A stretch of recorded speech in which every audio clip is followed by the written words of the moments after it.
саламатсызбы. Біз осы Жасұлан балабақшаға жаңадан қызым келген еді.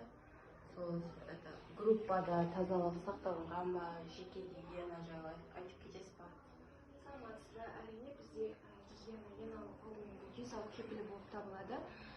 Барлық топтарда тазалық сақталынады, гигиеналық шаралар қолданылады. Оны біздер міндетті түрде жүзеге асырамыз және де бақылаймыз.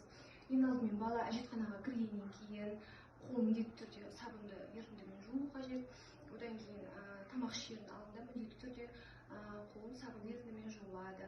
Міндетті түрде барлық қызметкерлер әжетханада және де топтың ішінде гигиеналық шараларды дұрыстап орындау, топты ылғалдандырып сүрту жұмыстарын жүргізеді. Және де ыдыс аяқтарда біз міндетті түрде дезинфекция шараларын қолданамыз.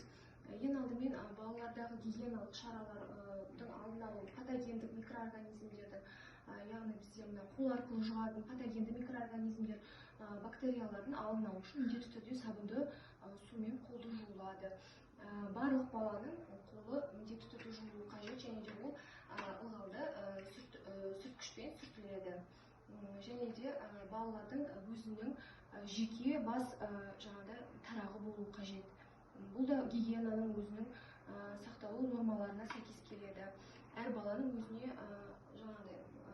қолына арналған сусабындар және де тарақтар біздегі осылай қолданылады. Және де